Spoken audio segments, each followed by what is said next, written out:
Hi, welcome to Two Friends in a Kitchen. Today we're going to make braised chicken with fresh leeks and olives. Here's all the ingredients you need to whip up an amazing, tasty chicken dish in just a matter of minutes. We're going to be using today white wine, olive oil, extra virgin, a fresh leek. Some of you may not have seen this before. We're going to learn how to clean and use leeks. Fresh thyme from the garden, large olives with pimento filling, chicken thighs with bone in, skin on, and kosher salt and coarse black pepper. Let's get started. All right. So today we're going to learn how to sear. Searing is we have 2 tablespoons of olive oil in our pan right here, our frying pan. It's heated up to a medium-high heat, so watch out.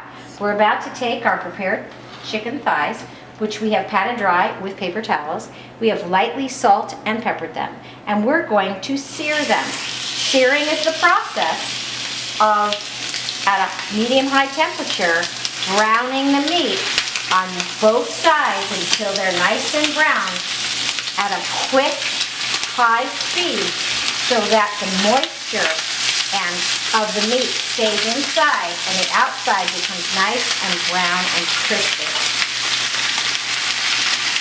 Searing is the first step of braising.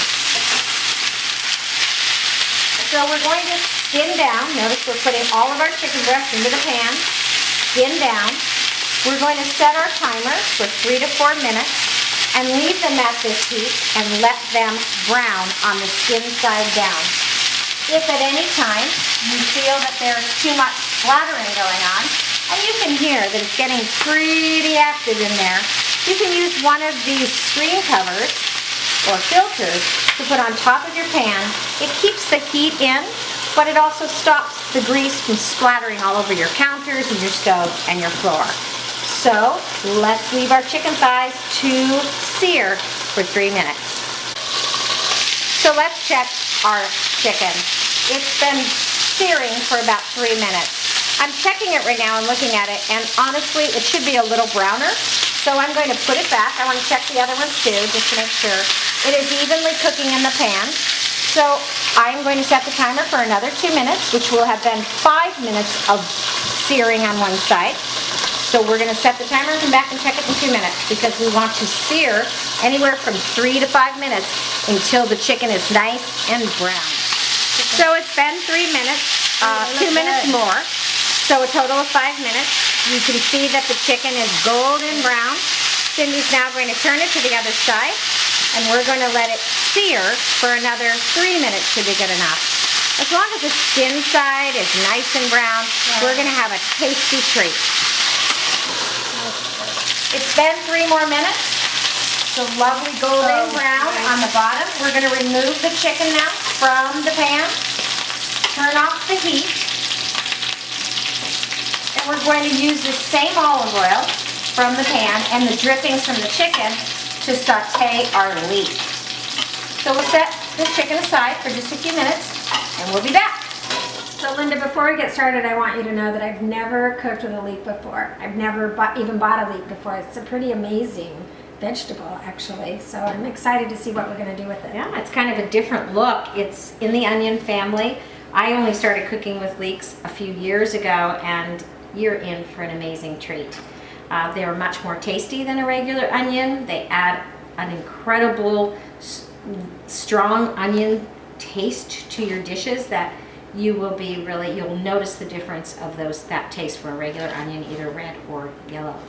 So what we're going to do is, one thing we need to know is that most of this is not going to get used, which used to trouble me at first, but I've gotten used to it. You're going to really cut it off. This is the white part of the leek. This is really what we're going to be using. So with this leek, this is a beautiful leek. It's nice and healthy and strong. We're just going to cut off all of this and put it aside.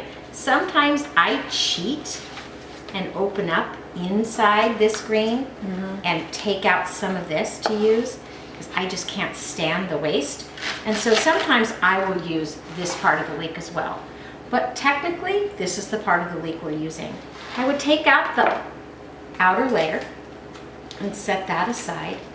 leeks have a lot of sand in them, so what we're going to do now is we're going to prep it by putting the leek. We're going to cut it into like 1/4-inch strips like this, or circles, and we're going to put it in a cup or 2 of water. We're just going to soak it for a little while and then strain it so that the sand is fully removed, because the worst thing we could do is to use our leeks and have sand in our food. I don't think anyone would like that. No, I don't think so. So we're going to just soak it just to be sure. Even if we washed it, we probably would get it all out. But if you could just put some water in there, Cindy. Are you going to cut that and part too? I'm going to cut this in too and use it, because I still think this is a delicious part of the leek. And we'll just put it aside, and we'll soak it for about 10 minutes while we prepare some of our other ingredients. The next ingredient we're going to prepare is our parsley, which today we're just going to add for garnish. And I'm going to show you a little bit of a tip using dry parsley. It's very important if you're going to use this particular technique that you not use wet parsley, because it does get a little soggy if you do. But if your parsley is clean and nice and dry, you can put it in a cup like this and just cut it with kitchen scissors and keep cutting it until it is nice and finely diced. You can also put it in a food processor. You can also, of course, chop it on a board just like you would dice garlic with a nice sharp knife. So do you think doing it this way is easier, less messy, or why do you like doing it this way? For me, it's easier and it's faster than chopping. And I just love the fact, too, that it's in a container afterward that I set aside. The next thing I'm going to show you today is how to prepare fresh thyme. So here's some fresh thyme from our garden. We've already prepared much of the thyme for you today, right here. But how we got there, and Cindy, I think you can do this for, is just to start at the top and slide your hands along the stem of the thyme from the top to the bottom, and you'll see how easily the thyme actually comes off the stem. Oh my gosh. And it's just prepared in there for you. Oh, great. Fresh thyme has a wonderful aroma, so much different than the dried thyme you would buy in the store. It does. It smells. Oh, it smells so good. Yeah.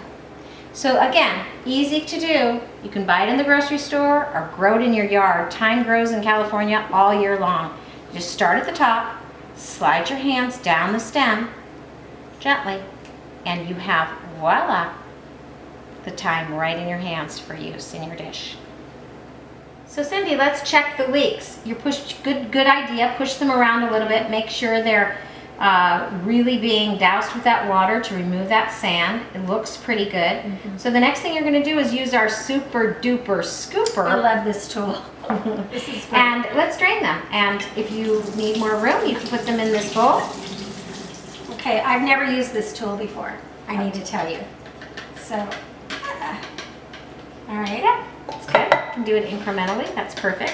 Once Cindy's done draining the leeks and getting them all prepared without the water, without the sand, you can see there's no sand anymore in them, we're going to saute them. There you go. That's it. Remember, we're sauteing them over a medium heat. And just so you know, there is sand in the bottom of the cup. Good. Yeah. So got it out there. Saute our leeks. Let's pop them in the pan of medium heat olive oil. The same olive oil, remember, that we cooked our chicken in. You can hear it sauteing very nicely. You might want to adjust your heat accordingly. You don't want it too hot because we don't want to brown our leeks. We want to caramelize them.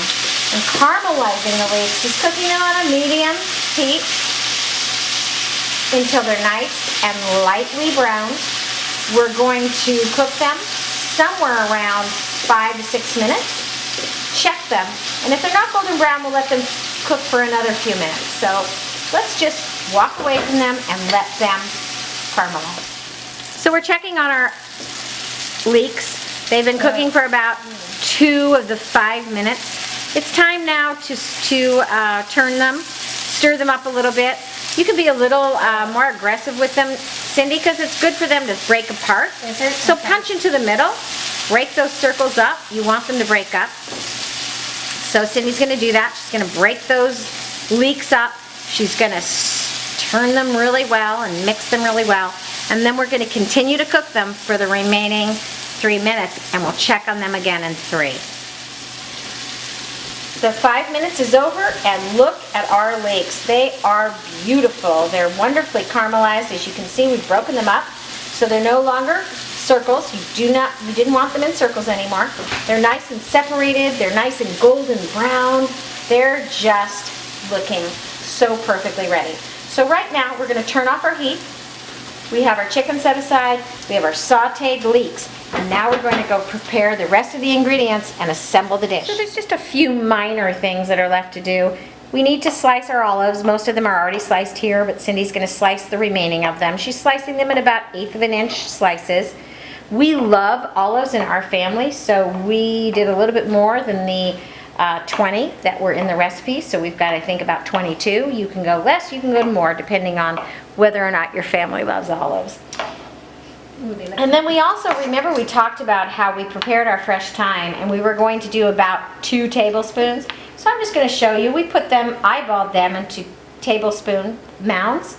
I'm showing you this because as you become more and more comfortable in the kitchen and you learn more and more how to cook from the soul, you won't have to measure your ingredients so much. So without measuring, I eyeballed a tablespoon of thyme, a 2nd tablespoon of thyme. I've totally eyeballed, a tablespoon of parsley and another tablespoon of parsley.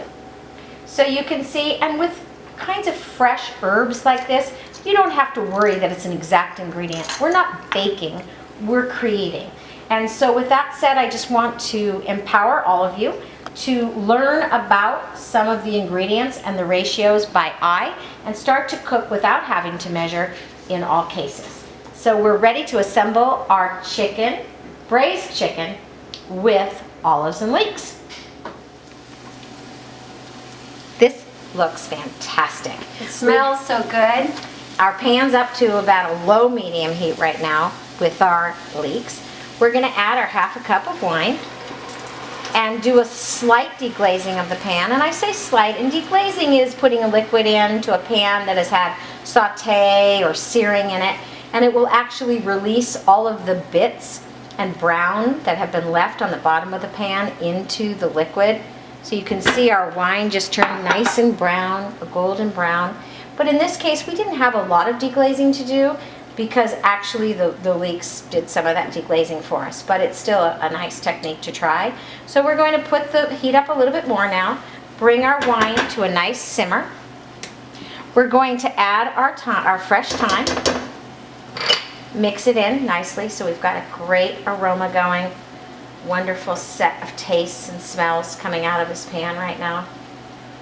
And now we're going to add our olives using our bench scoop over there. Cindy's going to add the olives. Okay. We're going to mix them in. Just get them all incorporated into the mixture. And then our last step is to place the chicken thighs. Although you could use chicken breasts for this, so those of you that don't like dark meat, you could have substituted. We're just going to put our chicken thighs right on top of the dish here. For those of you that don't like skin, you could have used boneless chicken thighs. You could have used boneless, skinless chicken thighs. You can use breasts with bone in, skin on. You could have used breasts with bone out, skinless, boneless chicken breasts as well. It's a very flexible dish. This is our family's favorite, to stay with the thighs because we're a dark meat family, but you can choose any of the chicken types that you would like. I'm going to turn the heat off now, and we're actually going to transfer this oven-proof pan into the oven, and we're going to bake this at 350 degrees for 20 minutes, 20 to 25 minutes. So in 20 to 25 minutes, we'll check this chicken, and if it's done, we will serve it and gobble it up. Let's plate this beautiful dish. These are our chicken thighs all ready to eat. We're going to take them off the top of the bed of leeks and olives, wine, and thyme. Spread them onto our platter. Let's get them a little close together because we're about to drizzle on top of it the wonderful sauce that we've prepared. You can see this yummy, oh my goodness, this sauce is just full of olives. Again, if your family's not as into olives as ours, you can reduce the olive content as you choose. Just drizzle this evenly over the chicken, moistening the top as you go. We didn't baste our chicken. We didn't even open our oven during the cooking process. And so now all these juices from the bottom of this pan are going to soak into the warm chicken and create an even more tasty dish than we already have. The last step of the process is to take our fresh parsley, sprinkle it over the top onto the edge of the plate to make a nice green feel. And we're ready to serve. We're going to serve it tonight with our roasted potatoes and squash. Linda, this looks so good and it smells so good. I can't wait to have a taste. Okay.